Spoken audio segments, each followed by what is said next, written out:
इस वीडियो को आखिर तक देखें और अपने अंदर के बदलाव को महसूस करें।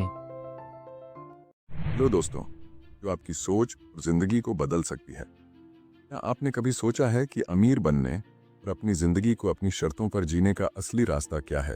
अगर हाँ, तो आज का वीडियो आपके लिए है। द मिलियनेयर फास्ट लेन किताब बताती है कि कैसे आप अपनी आर्थिक आज़ादी और सफलता को तेजी से हासिल कर सकते हैं। साथ ही ये आपको समझाएगी कि जिंदगी को सिर्फ रिटायरमेंट के बाद जीने का कोई मतलब नहीं। असली मज़ा तो जवानी में अपनी शर्तों पर जीने में है। क्या आपने कभी सोचा है कि कोई 22 साल की उम्र में लिमोजिन जैसी लग्जरी कार कैसे खरीद लेता है, या फिर 30 साल की उम्र में रिटायर होकर आरामदायक और शानदार जिंदगी कैसे जी सकता है? क्या ऐसा सच में मुमकिन है? जवाब है हाँ, ये पूरी तरह मुमकिन है। आमतौर पर लोग 60-65 की उम्र में रिटायर होते हैं, लेकिन आप इस धारणा को बदल सकते हैं। आप एक यंग मिलियनेयर बन सकते हैं। अक्सर लोग सोचते हैं वो एक दिन अमीर बनेंगे और उसी सपने में पूरी जिंदगी मेहनत करते रहते हैं, लेकिन आप इस जाल से बच सकते हैं। कम उम्र में भी आप अपने दम पर एक ऐसी जिंदगी जी सकते हैं जिसमें आप अपने शौक पूरे कर सकें, अपने बच्चों को बड़ा होते देख सकें, बिना किसी चिंता के दुनिया घूम सकें, और सबसे ज़रूरी बात, अपनी ज़िंदगी अपनी शर्तों पर जी सकें। इस किताब में बताया गया है कि हम पैसों को लेकर जो गलत फहमियाँ पालते हैं वो हमारी प्रगति को कैसे रोकती हैं। इसे पढ़ने के बाद आप समझेंगे कि अगर पूरी उम्र मेहनत करके अमीर बनते हैं तो उस दौलत का मज़ा ही नहीं रह जाता। पैसा और लग्जरी जवानी में ही एंजॉय करने के लिए होती हैं। ये किताब 3 तरह की स्ट्रैटेजीज के बारे में बात करती है। इनमें से सिर्फ फास्ट लेन स्ट्रैटेजी ही वो रास्ता है जो आपको जल्दी सक्सेस और धन की ओर ले जाता है।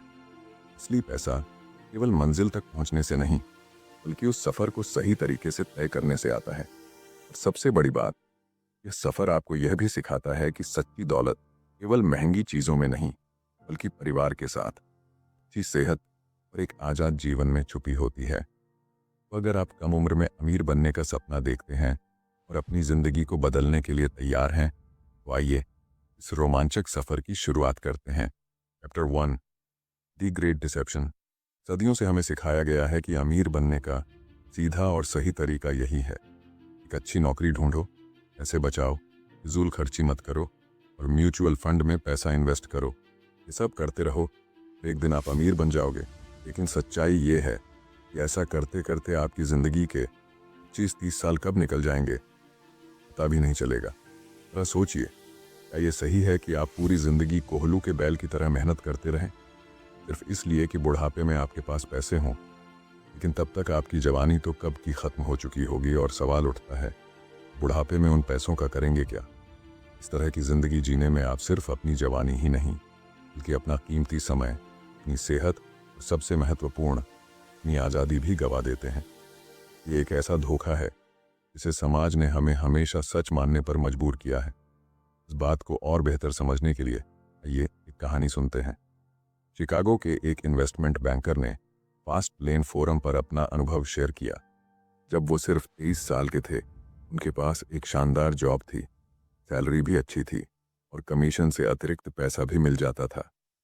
वो किसी तरह अपनी ज़िंदगी से संतुष्ट होने की कोशिश कर रहे थे, लेकिन उनकी ये संतुष्टि लंबे समय तक टिक नहीं पाई। जब भी वो सड़कों पर किसी को ऐशो आराम की ज़िंदगी जीते हुए देखते, जैसे महंगी स्पोर्ट्स कार चलाते हुए, उनके दिल में एक अजीब सी चुभन होने लगती। सोचते, क्यों नहीं मैं भी ऐसी ज़िंदगी जी सकता हूँ? लेकिन जो लोग इस तरह की लग्जरी लाइफस्टाइल जी रहे थे वो युवा नहीं थे। वो लोग आमतौर पर 50-55 साल के आसपास के होते थे। ये देखकर बैंकर का दिल भारी हो जाता था। फिर एक दिन उनकी मुलाकात एक 52 साल के व्यक्ति से हुई। वो व्यक्ति भी एक शानदार लग्जरी कार चला रहा था। बातचीत के दौरान उस व्यक्ति ने उनसे एक ऐसी बात कही जो उनकी ज़िंदगी बदलने वाली थी। उसने कहा, जब तक आप लग्जरी कार अफोर्ड कर पाएंगे, तब तक आप उसे एंजॉय नहीं कर पाएंगे। उस व्यक्ति ने उन्हें समझाया कि उम्र के साथ साथ हमारी सेहत खराब होने लगती है, इच्छाएं कम हो जाती हैं और वो जुनून जो हमें ज़िंदगी का मज़ा लेने के लिए प्रेरित करता है, धीरे धीरे ख़त्म हो जाता है। पैसा बचाने की इस दौड़ में उसने कहा, हम अपनी ज़िंदगी के सबसे बेहतरीन साल यानी अपनी जवानी गंवा देते हैं और जब हमें ये समझ आता है तब तक बहुत देर हो चुकी होती है। यह कहानी हमें एक गहरी सीख देती है, वो यह कि अगर आप भी उसी पारंपरिक सोच पर चलते रहे, जॉब, बचत और निवेश का चक्र, तो आप भी शायद 50-60 साल की उम्र में पहुंचने के बाद समझेंगे कि असल जिंदगी तो जवानी में खुलकर जीने का नाम है। द ग्रेट डिसेप्शन हमें इस झूठी धारणा से बाहर निकलने का मौका देता है। यह हमें यह सोचने पर मजबूर करता है कि क्या हमारी जिंदगी का असली मकसद सिर्फ बुढ़ापे में पैसा इकट्ठा करना है या फिर जवानी में अपनी जिंदगी का असली मजा लेना। तो आप सोचिए, क्या आप भी उसी पुरानी सोच को अपनाकर अपनी जवानी को दांव पर लगाना चाहते हैं, या फिर आप ऐसा रास्ता चुनेंगे जो आपको कम उम्र में ही अमीर और आजाद बना सके? यही वो सवाल है जो इस किताब के हर पन्ने पर आपको सोचने पर मजबूर करेगा। आने वाले चैप्टर्स में हम यही जानेंगे कि कैसे यह फास्ट लेन स्ट्रैटेजी आपकी सोच को बदल सकती है और आपको एक ऐसी जिंदगी की ओर ले जा सकती है जिसे आप खुलकर जी सकें। Chapter 2, road trip to wealth. दोस्तों, हम में से ज़्यादातर लोग पैसे को सही मायने में समझ ही नहीं पाते। अक्सर ऐसा लगता है कि पैसा एक इवेंट है, कुछ ऐसा जो अचानक से होता है, जैसे लॉटरी लगना या कोई बड़ी डील फाइनल हो जाना। लेकिन सच तो ये है, पैसा कमाना एक प्रोसेस है, एक लंबी यात्रा की तरह। और इस यात्रा में सिर्फ मंजिल पर ध्यान देना काफ़ी नहीं है, बल्कि इस सफ़र का आनंद लेना भी ज़रूरी है। कल्पना कीजिए कि आपकी मंजिल आपका सपना है, आपका वो बड़ा इवेंट जब आप अमीर बन जाते हैं। लेकिन उस इवेंट तक पहुंचने के लिए जो रास्ता तय करना होता है, वही असली जर्नी है।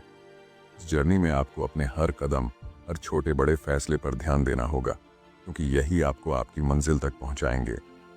अब इस यात्रा को समझने के लिए हमें 3 चीज़ों की ज़रूरत पड़ती है। पहली है आपकी कार, जो असल में आप खुद हैं। आप ही तय करते हैं कि आपको किस दिशा में जाना है। दूसरी है आपका रूट, यानी वो रास्ता जिसे आप अपनी मंजिल तक पहुंचने के लिए चुनते हैं। और तीसरी है आपकी स्पीड, यानी आप अपने सपनों को पूरा करने के लिए कितनी जल्दी और मेहनत से कदम उठाते हैं। इस किताब के लेखक MJ डिमार्को ने अपनी जिंदगी से एक बहुत रोचक किस्सा साझा किया है। एक बार वो अपने दोस्तों के साथ शिकागो से साउथ फ्लोरिडा रोड ट्रिप पर निकले। ये उनका सपना था, उनकी मंजिल। लेकिन बीच रास्ते में उनकी गाड़ी खराब हो गई। वो अब भी मंजिल से बहुत दूर थे और रास्ते में अटक गए थे। ऐसा क्यों हुआ? क्योंकि उन्होंने अपनी जर्नी की तैयारी नहीं की थी। उन्होंने अपनी गाड़ी का पेट्रोल चेक नहीं किया, इंजन की हालत नहीं देखी और न ही सही रोड मैप तैयार किया। बस वो सिर्फ मंजिल के बारे में सोचते रहे। अगर उन्होंने इन छोटी छोटी चीज़ों का ध्यान दिया होता, उनकी यात्रा आरामदायक और परेशानी मुक्त हो सकती थी। यही बात हमारी जिंदगी और हमारी सफलता पर भी लागू होती है। जब हम सिर्फ अपने ड्रीम इवेंट पर ध्यान देते हैं लेकिन जर्नी को नज़रअंदाज करते हैं, तो रास्ते में दिक्कतें आना तय है। अगर हम अपनी जर्नी को भी अच्छे से प्लान करें और उस पर फोकस करें, मंजिल तक पहुंचना न सिर्फ आसान होगा बल्कि और भी मज़ेदार होगा। अब सोचिए कि एक दिन आप पढ़ते हैं किसी ने अपनी कंपनी को $30 मिलियन में बेच दिया। ये खबर सबका ध्यान खींचती है। ये एक इवेंट है और हर कोई इसकी तारीफ करता है। लेकिन क्या आपने कभी सोचा है कि उस इंसान ने सफलता के लिए कितनी मेहनत की होगी? उसने कितनी रातें बिना सोए बिताई होंगी, अपनी एनर्जी और समय उस काम में लगाया होगा। सिर्फ इवेंट पर फोकस करना आसान है, लेकिन इसके पीछे का संघर्ष, लंबा सफ़र कोई नहीं देखता। यही बात एक एथलीट की कहानी में भी दिखती है। जब कोई एथलीट प्रोफेशनल बास्केटबॉल के लिए $50 मिलियन का कॉन्ट्रैक्ट साइन करता है, तो हर कोई उसकी सफलता की तारीफ करता है। लेकिन क्या वो उस पल ही अमीर हो जाता है? नहीं। उसने अपने खेल को बेहतर बनाने के लिए घंटों प्रैक्टिस की होगी। उसने न जाने कितनी बार हार का सामना किया होगा, चोटें सही होंगी, शायद कई बार सर्जरी भी करवानी पड़ी होगी। उसकी जर्नी संघर्षों से भरी रही होगी। हर बार गिरने के बाद उठने की हिम्मत ही उसे उस मुकाम तक ले गई होगी। इसी तरह अगर आप कुकीज़ बनाना चाहते हैं, क्या होगा अगर आप सिर्फ आटा और चीनी को एक साथ मिला दें और सोचें कि कुकीज़ अपने आप तैयार हो जाएंगी? ऐसा नहीं होता। कुकीज़ बनाने के लिए हर सामग्री को सही मात्रा में मिलाना पड़ता है और हर स्टेप को सही तरीके से फॉलो करना होता है। अगर कोई एक चीज़ भी छूट जाए तो रेसिपी खराब हो जाती है। सक्सेस भी एक रेसिपी की तरह है। अगर आप इस रेसिपी के हर इंग्रेडिएंट का ध्यान नहीं रखेंगे तो आपकी सफलता अधूरी रह जाएगी। ऐसा करियर और सपने, इन सब के लिए एक लंबी, मज़ेदार और रोमांचक यात्रा की ज़रूरत होती है। दोस्तों, याद रखें कि आपकी मंजिल जितनी ज़रूरी है उतना ही ज़रूरी है सफ़र का हर पल। अपनी जर्नी को एंजॉय कीजिए, हर अनुभव से सीखिए और एक दिन आप अपनी मंजिल तक ज़रूर पहुंचेंगे। Chapter 3, sidewalk road map. चलिए अब बात करते हैं साइडवॉक रोड मैप की। ये वही रास्ता है जो इंसान को फाइनेंशियल स्ट्रगल और गरीबी की ओर ले जाता है। एमजे ने इसे फॉलो करने वालों को साइडवॉकर्स कहा है। वो लोग होते हैं जिनकी ज़िंदगी में कोई फाइनेंशियल प्लानिंग नहीं होती। उनकी इनकम का बड़ा हिस्सा रोज़मर्रा के खर्चों और कई बार अननेसेसरी लग्जरीज में चला जाता है। कल के बारे में सोचना या कोई सेविंग्स करना उनके लिए प्रायोरिटी नहीं होती और यही कारण है कि वे अक्सर पेचेक टू पेचेक की ज़िंदगी जीते हैं। साइड वॉकर्स के 2 टाइप्स होते हैं, इनकम पुअर और इनकम रिच। दोनों ही फाइनेंशियल इंस्टेबिलिटी का सामना करते हैं। रिसर्च बताती है कि करीब 65% अमेरिकन इस कैटेगरी में आते हैं। इनकी नेट वर्थ या तो ज़ीरो होती है या नेगेटिव। इनके पास सेविंग्स नहीं होती और अक्सर ये भारी कर्ज में डूबे रहते हैं, जिसमें कार लोन्स, होम लोन्स और पर्सनल लोन्स शामिल हैं। लेकिन फिर भी उनके घरों में आपको लेटेस्ट फ्लैट स्क्रीन टीवीज, महंगे स्मार्टफोन्स और हाई एंड गैजेट्स देखने को मिलेंगे। ये चीज़ें ज़रूरी नहीं हैं, ये सिर्फ शौक हैं। इनकम पुअर साइड वॉकर्स ना तो अपनी रिटायरमेंट के लिए कुछ बचाते हैं और ना किसी फाइनेंशियल इमरजेंसी का इंतज़ाम करते हैं। उनका पैसा सिर्फ शो ऑफ और मोमेंट्री प्लेजर्स पर खर्च हो जाता है। ये रास्ता न सिर्फ अनसेफ है, बल्कि जब भी ज़िंदगी में कोई झटका लगता है तो ये लोग पूरी तरह टूट जाते हैं। एक जॉब लॉस, इंटरेस्ट रेट्स में अचानक बढ़ोतरी, मेडिकल इमरजेंसीज या ग्लोबल रिसेशन, इन झटकों से उबरने का कोई तरीका इनके पास नहीं होता। ये वैसा ही है जैसे आपके पास एक ब्रांड न्यू लग्जरी कार हो लेकिन हेल्थ इंश्योरेंस नहीं। अब बात करें इनकम रिच साइड वॉकर्स की। एक बार एक रैपर था जिसने 3 साल में 2 हिट गाने दिए और रातों रात मशहूर हो गया, लेकिन कुछ ही समय में वो दिवालिया हो गया। सोचिए, वो हर महीने 4 मिलियन कमा रहा था, लेकिन पुअर मनी मैनेजमेंट के कारण उसकी फाइनेंशियल कंडीशन बर्बाद हो गई। ऐसे कई फेमस एक्टर्स और म्यूजिशियंस हैं जो अपनी लाइफस्टाइल मेंटेन करने के लिए बड़ी रकम खर्च करते हैं। डिज़ाइनर कपड़े, लैविश मैंशंस, लग्जरी कार्स, ये सब मेंटेन करना सस्ता नहीं होता। बाहर से ये ज़िंदगी ग्लैमरस लगती है, लेकिन इसके पीछे का खर्च और स्ट्रेस कोई नहीं देखता। इनकम रिच साइड वॉकर जितना कमाते हैं उससे ज़्यादा खर्च करते हैं। मान लीजिए वो हर महीने $50 कमाते हैं, उनका खर्च कम से कम $60 होता है। यही वजह है कि उनके पास सेविंग्स के लिए कुछ नहीं बचता। उनके करियर में एक छोटी सी फेलियर उन्हें पूरी तरह बर्बाद कर सकती है। कई ब्लॉकबस्टर गाने देने के बाद भी एक फ्लॉप गाना या मूवी उनकी पूरी फाइनेंशियल स्टेबिलिटी को हिला सकता है। साइड वॉक रोड मैप यही सिखाता है कि बिना सही फाइनेंशियल प्लानिंग और डिसिप्लिन के चाहे आप कितना भी कमा लें, फाइनेंशियल सक्सेस और सिक्योरिटी एक सपना ही रह जाती है। Chapter 4, as your wealth been toxified. हम अक्सर वेल्थ को उन चीज़ों से मापते हैं जो दिखने में महंगी लगती हैं, बड़ी कारें, शानदार घर, महंगे कपड़े। लेकिन क्या यह असली वेल्थ है? दरअसल वेल्थ को समझने का सही तरीका है वेल्थ ट्रिनिटी, यानी फैमिली, फिटनेस और फ्रीडम। सबसे पहले वेल्थ का मतलब है अपने परिवार के साथ मजबूत और गहरा रिश्ता, ऐसी बॉन्डिंग जो मुश्किल वक्त में भी आपको सपोर्ट करे। दूसरा, एक हेल्थी और फिट बॉडी जो किसी भी प्राइस टैग से ज़्यादा कीमती है। और तीसरा, फ्रीडम, यानी अपने तरीके से ज़िंदगी जीने की आज़ादी, चाहे वो अपने डिसीजन लेना हो या अपने सपनों को फॉलो करना। लेकिन पैसे भी 2 तरह के होते हैं, असली और नकली, आर्टिफिशियल। नकली पैसे का मतलब है ऐसा दिखावा जो असली पैसे को बर्बाद कर देता है। एक कहानी से इसे समझते हैं। एक एक्सप्रेसवे के पास एक पुराना अपार्टमेंट था जो रिपेयर के लिए चिल्ला रहा था। फेडेड पेंट, क्रैक्स और टूटे हुए कोने। लेकिन उसके पार्किंग लॉट में एक शानदार लग्जरी कार खड़ी रहती थी। एमजे, जो अक्सर वहां से जिम जाते थे, सोचते थे कि उस कार का ओनर कितना अमीर होगा। अगर वो $60,000 की कार अफोर्ड कर सकता है, क्या वो इस जर्जर अपार्टमेंट में क्यों रहता है? असलियत ये थी कार का मालिक दौलतमंद नहीं था, वो बस अमीर दिखने की कोशिश कर रहा था। यह है आर्टिफिशियल वेल्थ, जब आप वाकई में पैसे वाले नहीं होते लेकिन पैसे वाले होने का भ्रम पैदा करते हैं। एक और कहानी सुनते हैं। हेनरी सुकार्नो, जो एक बड़ी फार्मास्यूटिकल कंपनी में काम करता था, उसका सैलरी पैकेज बहुत अच्छा था। उसने $1.8 मिलियन का एक ड्रीम हाउस खरीदा, स्विमिंग पूल, 5 कैपेसिटी वाला गैराज, घोड़ों के लिए अस्तबल, सब कुछ। हेनरी को लगता था कि उसने वाकई सफलता पाली है, लेकिन कहानी ने ट्विस्ट लिया। ऑफिस पॉलिटिक्स की वजह से उस पर काम का प्रेशर बढ़ता गया। उसका पूरा दिन काम और ट्रैवल में बीतने लगा। उसने घर इसलिए खरीदा था कि वो इसे एंजॉय करेगा, लेकिन रियलिटी यह थी कि उसे इस घर को अफोर्ड करने के लिए अपनी जिंदगी का हर पल कुर्बान करना पड़ा। इसका असर उसकी फैमिली लाइफ और हेल्थ पर पड़ा। उसकी आज़ादी छिन गई, अपने परिवार और खुद के लिए समय नहीं बचा। तनाव और थकान उसकी रोजमर्रा की जिंदगी का हिस्सा बन गई। हेनरी अमीर दिखने की कोशिश में अपने असली वेल्थ, फैमिली, हेल्थ और फ्रीडम को खो बैठा। यही आर्टिफिशियल वेल्थ की ट्रेजेडी है। समझा आपने? असली वेल्थ वो है जो आपको सुकून दे, जो आपकी जिंदगी को बेहतर बनाए।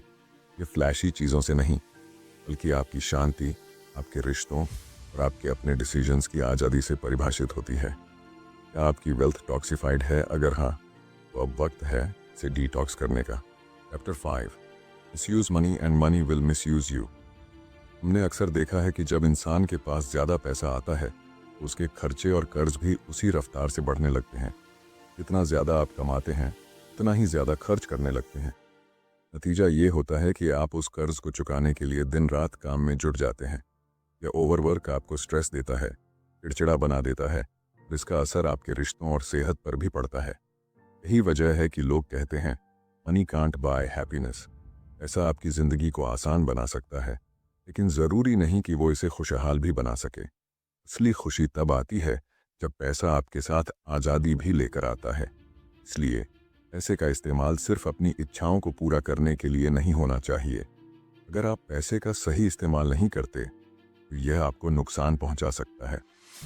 एमजे ने ग्रेजुएशन के बाद एक कंस्ट्रक्शन साइट पर काम शुरू किया। काम काफ़ी थकाने वाला था, लेकिन सैलरी अच्छी थी। उन्हें रोजाना साइट तक पहुंचने के लिए ट्रैफिक का सामना करना पड़ता था। काम मुश्किल था, लेकिन ज़्यादा पैसे कमाने के लालच में एमजे इसे करते रहे। कुछ समय बाद एमजे ने अपनी सेविंग्स से एक अच्छी रकम इकट्ठी कर ली। खुद को अमीर मानते हुए उन्होंने अपना रहन सहन ऊंचा करने का फैसला किया और एक महंगी स्पोर्ट्स कार खरीद ली। उन्हें लगा कि यह कार उनके अमीर होने का स्टेटस सिंबल है। हालांकि समय बाद एमजे का काम से मन उचटने लगा। काम अब और थका देने वाला लगने लगा, लेकिन वो मजबूर थे। खर्चे इतने बढ़ चुके थे, चाहकर भी वो नौकरी नहीं छोड़ सकते थे। धीरे धीरे उन्हें एहसास हुआ कि उनकी स्पोर्ट्स कार कोई स्टेटस सिंबल नहीं थी, बल्कि एक ऐसा बोझ बन गई थी जिसने उनकी शांति छीन ली थी। एक शख्स लोगों को ब्लैकमेल करके सालाना 2,14,000 कमाता था। दिखने में वह अमीर लग रहा था, लेकिन असलियत कुछ और ही थी। उसने अपनी बीवी को छोड़ दिया था और कोर्ट के ऑर्डर की वजह से उसे हर महीने $6,000 देना पड़ता था। इसके अलावा उसके ऊपर कई तरह के लोन भी थे। उसने सोचा था कि पैसों से फ्रीडम और खुशी खरीदी जा सकती है, लेकिन ऐसा नहीं हुआ। उसने पैसे का गलत इस्तेमाल किया और अब वही पैसा उसे गलत रास्ते पर धकेल रहा था। ब्लैकमेलिंग से कमाया हुआ पैसा उसकी खुशी खरीदने में नाकाम रहा। धीरे धीरे उसे एहसास हुआ कि कर्ज ने उसे पैसों का गुलाम बना दिया था और वह उस गुलामी से आज़ादी चाहता था। इन दोनों कहानियों का यही सबक है। अगर आप पैसे का सही इस्तेमाल नहीं करेंगे, तो पैसा आपको कर्ज और दुख के जाल में फंसा देगा। ऐसा केवल तब तक मददगार है जब आप इसे समझदारी से इस्तेमाल करें। Chapter 6, wealth demands accountability. क्या आपने कभी हिचहाइकिंग के बारे में सुना है? हिचहाइकिंग मतलब होता है सफ़र के दौरान दूसरों से लिफ्ट मांगकर आगे बढ़ना। यह एक रिस्की और अनिश्चित अनुभव हो सकता है, लेकिन यह सिर्फ सफ़र तक ही सीमित नहीं है। कई लोग अपनी ज़िंदगी और फाइनेंशियल प्लान में भी कुछ ऐसा ही करते हैं। वे अपनी फाइनेंशियल डिसीजंस का कंट्रोल दूसरों को दे देते हैं। इसका नतीजा यह होता है कि वे हेल्पलेस और दूसरों पर कंप्लीटली डिपेंडेंट हो जाते हैं।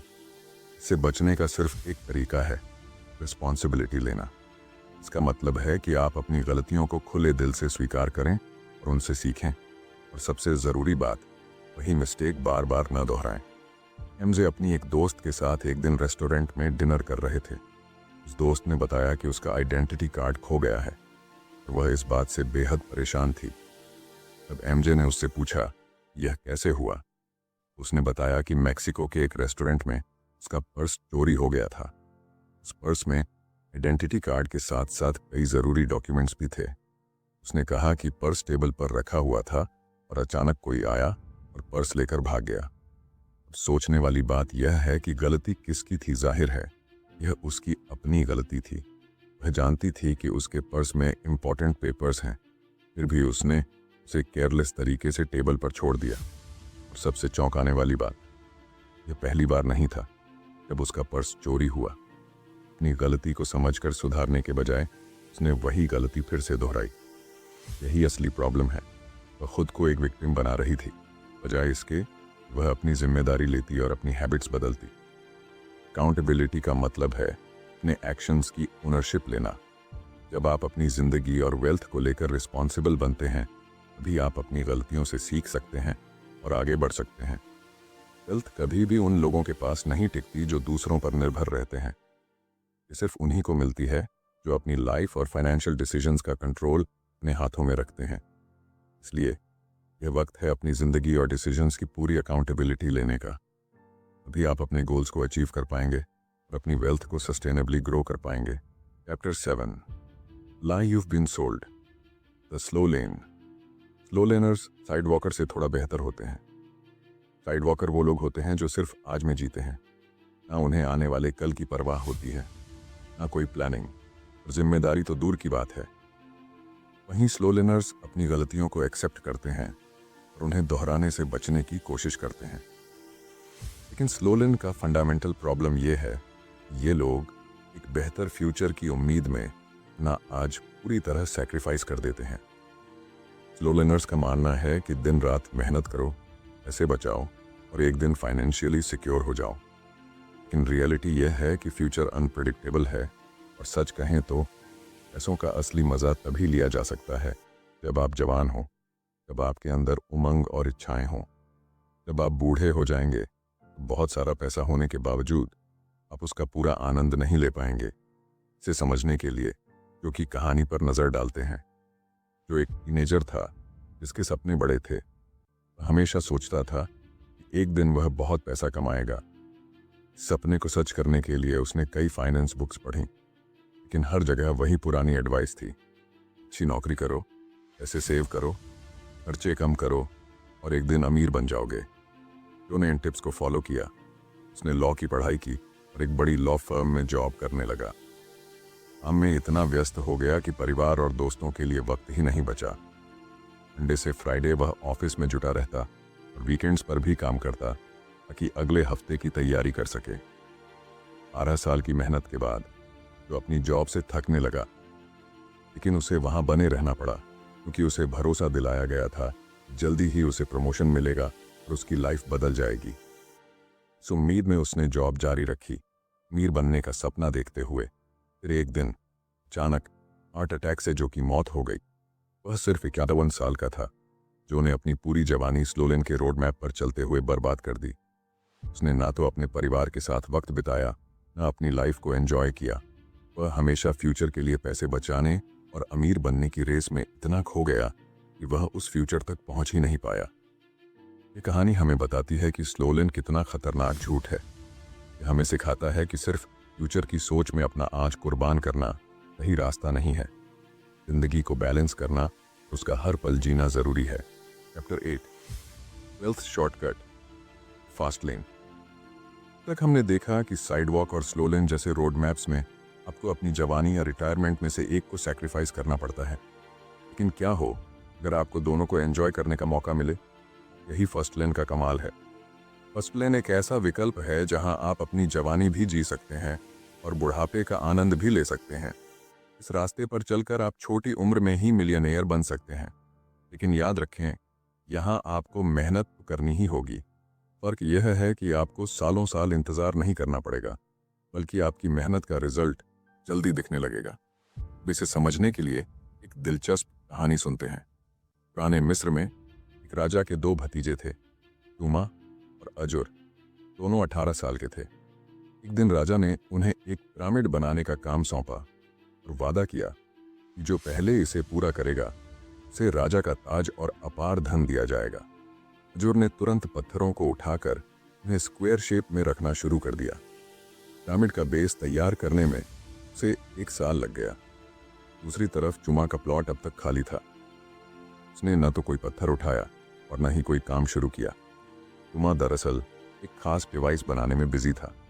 वह एक ऐसी लिफ्टिंग मशीन तैयार कर रहा था जो उसका काम आसान बना सके। इधर अजुर ने अपनी ताकत बढ़ाने के लिए एक ट्रेनर से मदद लेनी शुरू कर दी, लेकिन जैसे जैसे उसका काम बढ़ता गया वह थकान और समय की कमी से जूझने लगा। इस बीच चुमा ने अपनी लिफ्टिंग मशीन तैयार कर ली। वह पत्थरों को इतनी तेजी से उठाने और रखने में सक्षम हो गया, जो काम अजुर को महीनों में करना पड़ता उसे चुमा ने महज कुछ दिनों में पूरा कर दिया। नतीजा यह हुआ, चुमा ने 26 साल की उम्र में पिरामिड तैयार कर दिया। राजा ने वादे के मुताबिक उसे ताज और अपार धन सौंप दिया। इतनी कम उम्र में वह इतना अमीर बन गया कि उसे जिंदगी में दोबारा कभी काम करने की जरूरत नहीं पड़ी। दूसरी ओर अजुर ने पूरी लगन और मेहनत से काम किया, लेकिन वह स्लो लेन पर था। उसकी मेहनत में समय और ताकत ज्यादा लगी, जबकि चुमा ने फर्स्ट लेन अपनाया और अपनी अक्लमंदी से जल्दी सफलता पा ली। इस कहानी से यह समझ आता है कि फर्स्ट लेन आपको सिर्फ बड़ी मेहनत नहीं बल्कि स्मार्ट वर्क के जरिए जल्दी और बेहतर रिजल्ट देता है। हम उम्र में सफलता पाने और जिंदगी को खुलकर जीने का यही रास्ता है। दोस्तों, मिलियनेयर फास्ट लेन हमें एक बहुत ही खास सबक सिखाती है। अगर हम चाहते हैं कि हमारी जिंदगी में सच में बदलाव आए, हमें अपने सोचने और काम करने के तरीके को बदलना होगा। ये किताब हमें बताती है कि अमीर बनने का सही रास्ता साइडवॉक और स्लो लेन से हटकर फर्स्ट लेन में छिपा है। ऐसे ही और ऑडियो बुक समरी के लिए चैनल सब्सक्राइब करें और बेल आइकॉन प्रेस करें।